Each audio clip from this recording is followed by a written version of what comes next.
Welcome back from that short break. You're still watching New Vision TV News with me, Ruth Inaseja. We look at the news in business.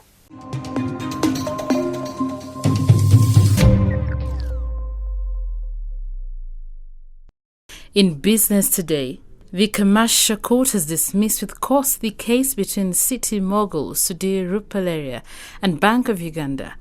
Bank of Uganda sued Sudhir, saying he was running the bank unlawfully and wanted to recover 379 billion shillings.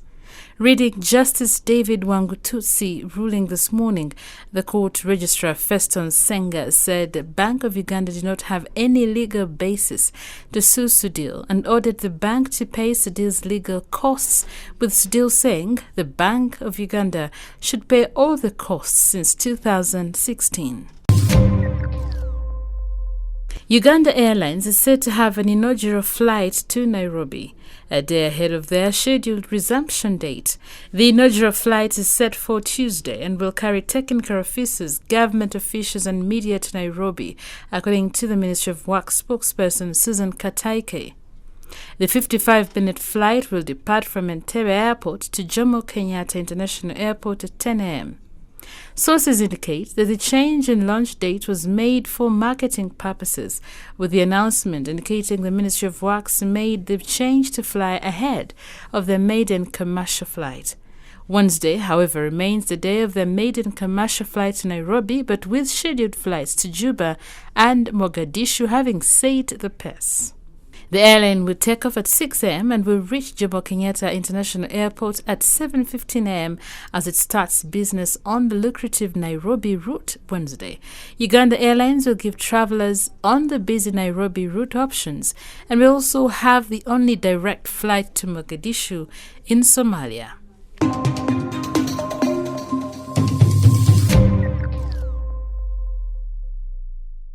Thank you, Lynn, for the news in business. We now explore Uganda in our Daily Pearl of Africa series. We look at Lake Bunyonyi. Now imagine being abandoned on an island surrounded by the deepest lake in Uganda. Reason: you got pregnant before marriage.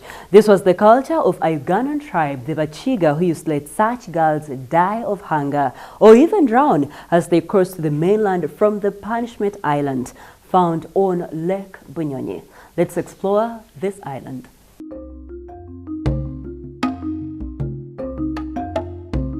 Lake Bunyonyi lies in the southwestern part of Uganda in districts of Kisoro and Kabale.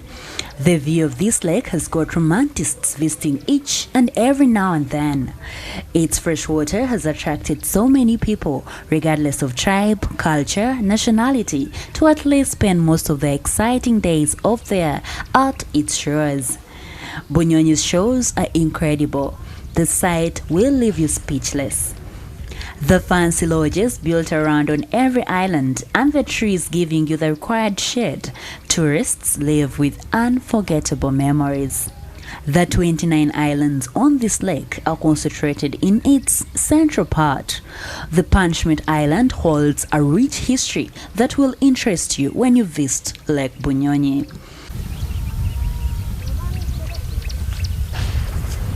The history that lies on the Punishment Island, also called Akampene, will never be erased from the hearts of several Bachiga families.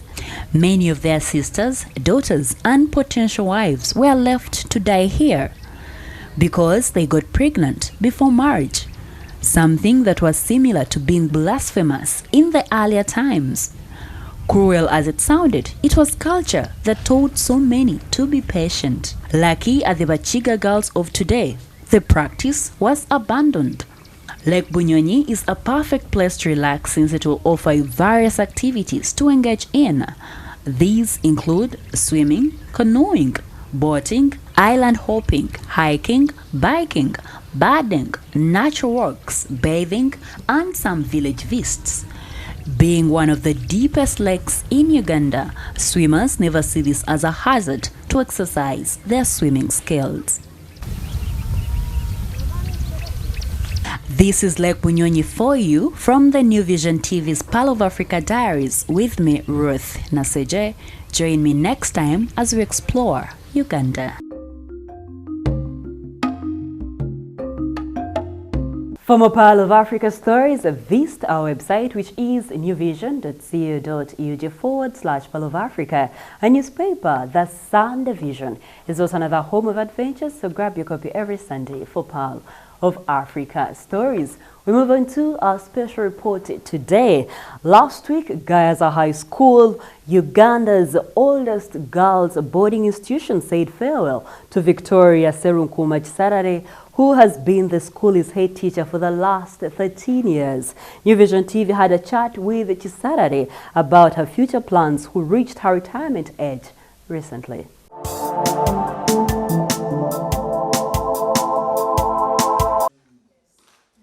Kindness, empathy, respect and obedience have been the tools Victoria Serunkuma Chisarare has used to drive her through her helm at Gayaza High School, a true definition of a principal with principles.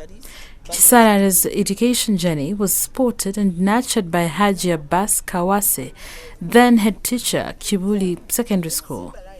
This was when she was still a student there. He was picked actually by the then sitting head teacher, and I still refer to him as my father figure in education, Haji Abbas Kawase Mokasa. He's a very important man in my life as far as my education journey is concerned. And I had gone to ask for a place for somebody in Kibuli, and when Mr. Mukasa asked me and said, "Vicky, where are you?" And I said, "I'm teaching in St. Mary's Kisubi." He said, no. You should be teaching in just two schools. It should be Kibuli Secondary School or Gayaza High School. So I thought he was joking. And I said, "But I've come to ask for a place." He said, "No, I'll give you the place later on, but I'm taking you on." Known for fronting women's rights and empowering the girl child, Chisarare wears a face of hard love when talking about how she fosters the girl child. This is no surprise that getting to the position of head teacher at Gayaza High School found her as a member of a women group, the Uganda Association of University Women. I was a member of the Uganda Association of University Women. And Ruth Kavuma, the then sitting head teacher, had been called to join hands with UAUW to form FAWE Uganda chapter. And I was a very active member of the executive of UAUW. And so when Ruth comes to UAUW, he says, "People, I'm looking for a deputy head teacher. You interact with so many people." So they said, "We have Vicky here. She fits the shoes. She's an old girl. She's a teacher. And we believe that she has the leadership capacity and potential to take over." Chisarare, an old student of Gayaza, started her teaching career on 1st July 1982 at St. Mary's College, Kisubi. The English teacher, known to many, progressed in her career through the years and remembers being posted to Gayaza High as deputy head teacher on 7th April 1998. 8 years later, Chisarare became acting head teacher. This was from April 2006 until June 2009, when she was officially posted as a substantive head teacher. As deputy head teacher at this school, Chisarare became Kisa to students, and many people today find it easy to refer to her by the short form of her name. As deputy head teacher at Gayaza, really, I made a formidable adversary. I mean, I could not compromise on any form of indiscipline or whatever, but the girls remember me for waking them up for morning prep.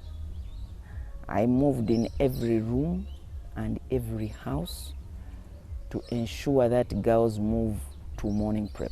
I did that for 8 years, Monday to Friday.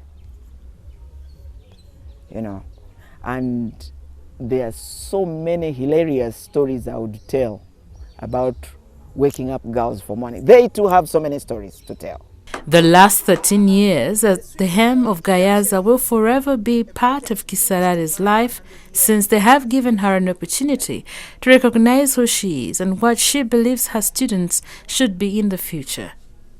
These years have also been an opportunity for her to lift staff and women in general.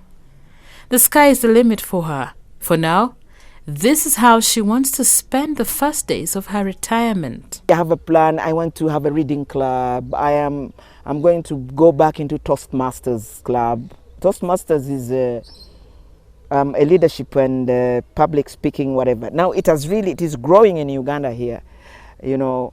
So I want to be in a Toastmasters. I want to do reading. I want to look after my grandchildren. I want to chill, by the way. Between August now and December, oh, give me a break. I want to chill, and I feel how it means not to, to be bound. This is running a regimented system is, it's ding, ding, ding, ding, ding, ding every day. I want to break my fetters and get out of a system which is not a regimented system and see whether I can fly. I want to talk to the birds. I want to do things. Agatha Nachiseka Senyonjo succeeded Kisarari. The handover ceremony was witnessed by Wakiso District Education Officer Frederick Chinobe at the school last week. Gaza High School is the oldest girls' boarding school in Uganda, built on a 140-acre piece of land. It was opened in January 1905.